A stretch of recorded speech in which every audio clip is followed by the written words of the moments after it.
Kemudian yang terakhir saya beri ijazah tentang Al-Fatihah ya, karena ini surat yang populer. Kalau saya ijazahi Quran 30 juz pasti sampean nggak hafal. Atau ijazah surat Baqarah. Kalau mau Baqarah mau. Ijazahi surat Baqarah mau 2 juz setengah. Mau Mas Asep?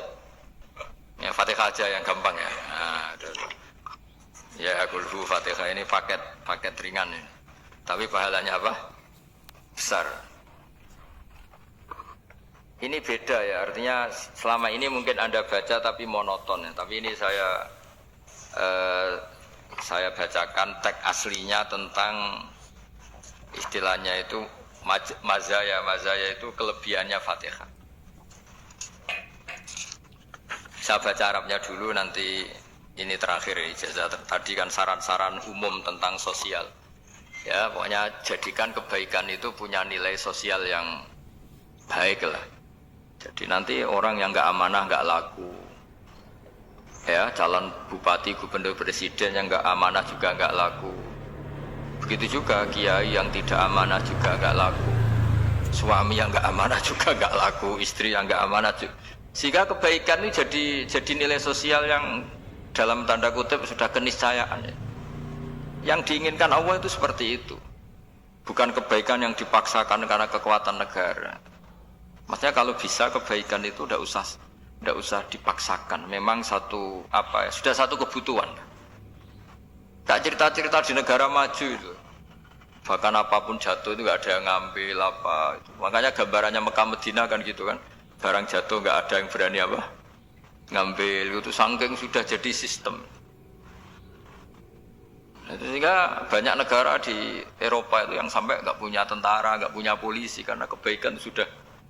Nah kita kan masih capek, polisinya aja capek apalagi masyarakatnya karena kebaikan itu belum jadi nilai apa bersama. Nah, kita selain ditopang negara, ada polisi, ada tentara, itu kita usahakan kebaikan itu jadi nilai apa bersama. Tadi wa tamiru bainakum bima'ruf. Dan kita punya reputasi yang bagus dalam bab ini. Saya masih ingat kecil saya itu yang jilbaban hanya keluarga kiai. Sekarang rata-rata masyarakat itu jilbaban. Dulu yang sekolah SMP, SMA itu jilbaban kadang dulu malah dilarang ya, harus sama seperti itu seragamnya. Sekarang sudah boleh dan nyaman. Lama-lama yang dapat simpatik ya yang pakai pakaian model tertutup seperti itu. Lama-lama gampangane cara wong golek mantu ya golek yang seperti itu daripada yang blodor. Lama-lama jadi nilai bersama. Ya ingin saya seperti itulah. Di terminal juga sama. Orang mau makan cari warung yang kelihatan ada ayat kursinya, pakai jilbab atau paling tidak dia nggak mungkin lah nyuguhkan yang tiren atau yang haram. Akan ada garansi sosial, ada apa? Ada garansi apa? Sosial dengan penampilan yang soleh itu kan masa iya nyuguhkan oplosan babi gitu misalnya itu. Jadi nilai sosial itu harus benar-benar jadi nilai. Sehingga negara biar gak capek-capek. Polisi juga gak capek kan karena tugasnya corong Jawa mau ngawat-ngawati tok tapi tidak perlu tegang karena kebaikan sudah jadi nilai apa bersama. Ya, ingat-ingat ya ayatnya tadi wa tamiru bainakum bima'ruf. Jadi kebaikan itu harus jadi nilai bersama. Iktimar itu menjadi urusan bersama. Makanya kalau kita rapat besar disebut apa? Muktamar. Muktamar itu urusan bersama. Ya tadi imamnya sholat juga menopang Gojek karena enggak lama-lama nopang Grab, nopang Kernet, nopang penjaga Indomaret, penjaga bensin, pom bensin. Lah dia hanya punya waktu 5 menit terus imamnya baca Baqarah. Iya imamnya mursyid, mungkin dia tambah lama tambah dapat aplaus dari muhibbinnya, tapi makmumnya dia tambah lama tambah dapat penghormatan dari pecintanya, tapi kitanya wah khusyuk wali kan dia dapat status naik lah, kita yang sudah tidak ikut jadi wali diganggu apa pekerjaan. Kalau ada imam seperti itu sampai mufaroqah saja, niat ya Allah sampai sini saja saya makmum orang itu, silakan orang itu punya urusan sendiri dengan jenengan ya sudah terus salim saja Pak. Itu boleh kalau dalam fikih namanya apa mufaroqah.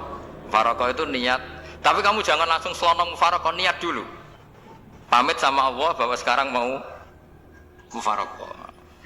Tapi ya jadi sholat yang aneh kan, imamnya masih rukuk, kamu terus sujud, terus apa-apa selesai ya. Mungkin dalam pandangan itu orang lain ini maksudnya makmum gimana ini kok begini. Tapi sudahlah Allah Maha tahu.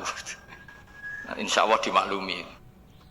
Ya saya baca tentang Fatihah ya, karena sampean pasti sering baca Fatihah.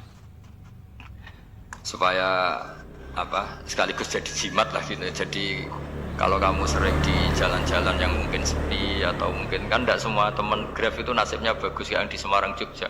Mungkin yang di Kalimantan di Papua kan ada yang 10 kilo gak ketemu rumah, ya kan? Ya lihat di TV-TV itu kan kasihan kan. Sudah 10 kilo gak ketemu rumah. Penumpangnya kewekar preman tuh kan, ini makan orang enggak kan gitu. Kan ujiannya dua. Kalau penumpangnya cantik itu ya kecoba syahwat, kalau preman takut. Jadi orang itu selalu ujian itu. Sing sedengan itu kan jarang orang itu. Jadi kalau penumpangnya perempuan cantik ujiannya itu syahwat, kalau preman ujiannya ketakutan. Kalau orang yang lemah bawa uang ujiannya kamu ingin garong. Jadi hidup itu memang semuanya ujian. Liyabluwakum ayyukum ahsanu amala.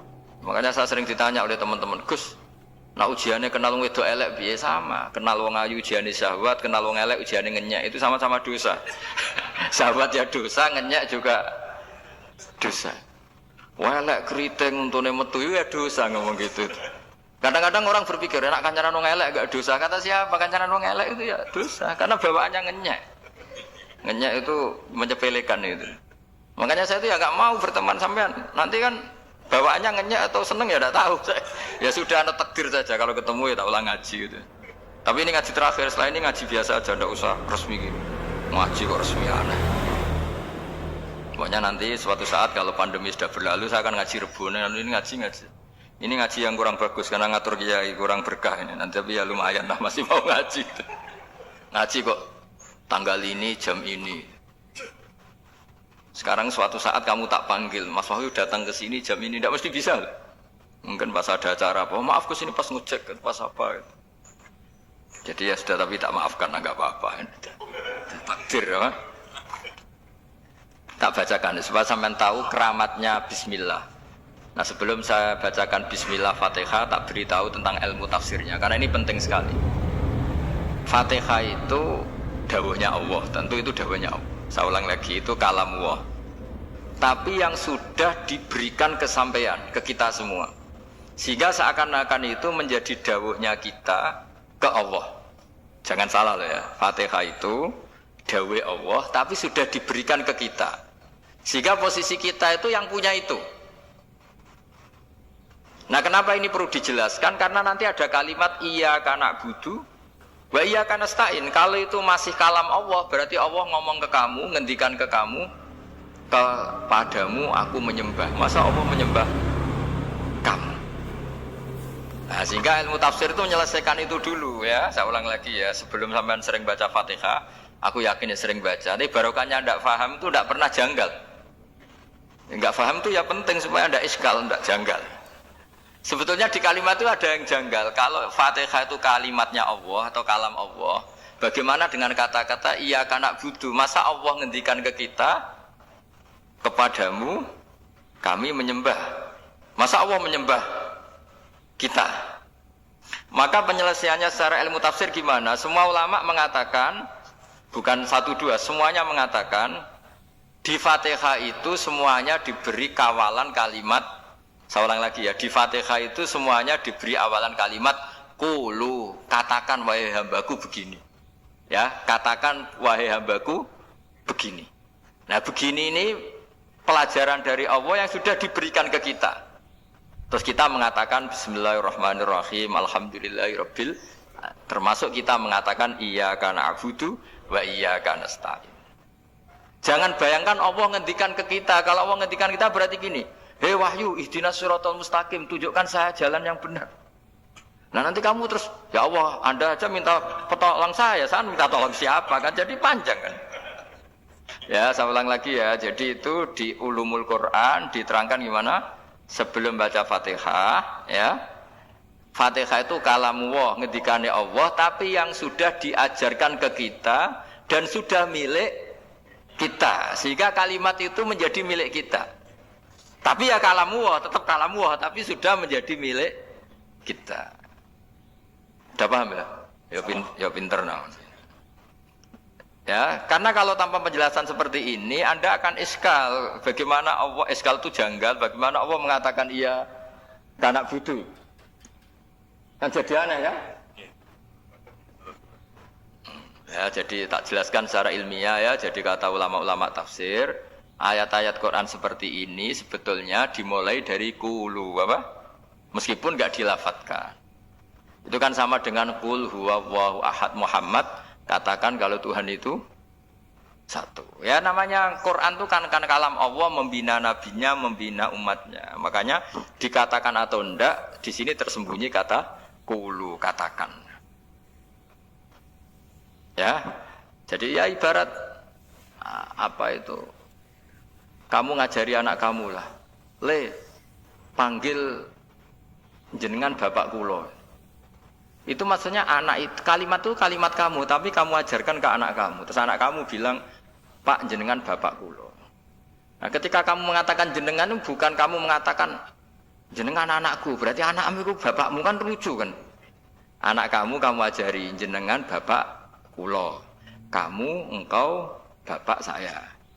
Terus anak kamu mengulang jenengan atau kamu bapak saya. Berarti itu kalimat yang kamu ajarkan, tapi sekarang sudah milik anak kamu. Kalau itu kalimat kamu kan lucu, masa anak kamu bilang bapak? Nah itu seperti itu. Jadi ulama memberi solusi atau jawaban iya karena abudu.